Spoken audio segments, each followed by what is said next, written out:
Okay, I just broke my laptop. Have it for like 4 or 5 months from November. I won it in a competition.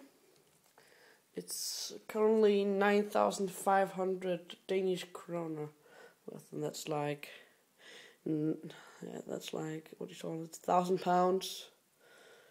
You should know that. So that's expensive. It's a designer laptop.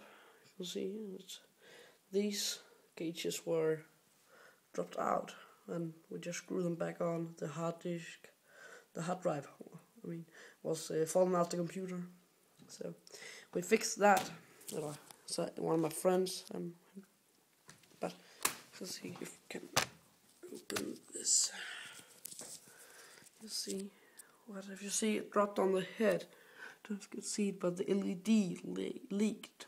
I can't almost just see there. That's a big crack and just goes down the screen. But to show you easier, I can just turn it on.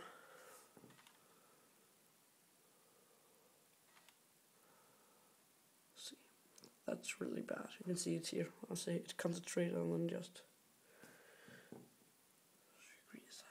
It's horrible. So the hardware appears working, but I think the hard drive is dead. The screen is dead. So now I'm thinking of making this a tablet computer by removing the screen and putting the tablet up, taking the USB port, taking the USB port away, plastic in front, and take it up like here, and then to the touch screen. But I don't know about that yet.